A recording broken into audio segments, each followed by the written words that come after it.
Iris was created by Oliver, who made the previously added Basalt, and Bubkez, the original creator of Mirage. These two alone are enough of a reason to cover the map in a dedicated video. Before I continue, my quick sponsor for this video is xplay.gg. xplay has multiple servers running different game modes, one called Bots, which is deathmatch against bots with 3 levels of difficulty. Medium bots have a reaction time of 650 milliseconds so you can chill, hard is on 450 milliseconds, and cheater bots is for the ultimate challenge at 350 milliseconds. The bots move and behave pretty much like humans, and they also won't shoot you in the back, making the experience more fun.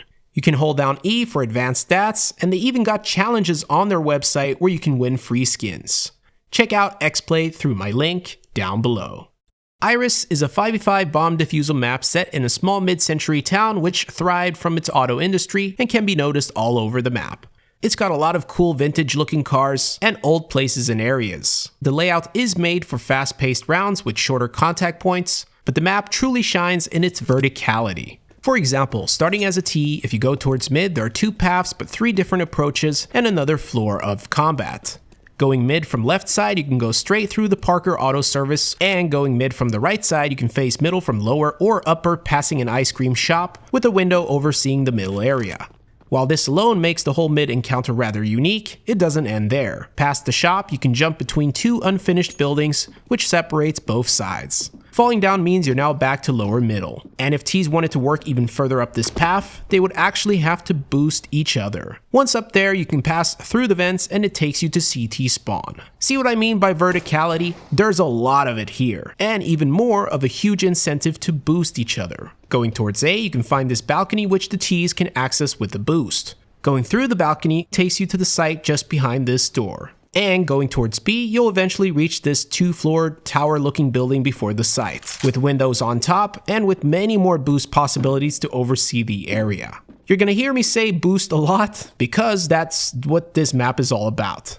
It's a refreshing take on competitive maps and overall teamwork. On the other side, there's the opposing CT tower, which you could also boost up to if you wanted to, and you can even boost up inside the tower to peek outside of this conveniently placed window to oversee the site. B site is a large and open area with fences and many sneaky angles for CTs to play from. The planting area, however, is well hidden next to this bus with no windows to give you a better sense of safety. But you still gotta be careful because the CTs could approach the site by either going upper or lower B if they're coming from spawn, which kinda reminds me of Overpass. There's also a Mirage type of connection, which I'll talk about soon. I think this site will have some of the most interesting afterplants, considering the 2 towers. They made it difficult to reach the above levels without a boost, but it is possible to reach with one.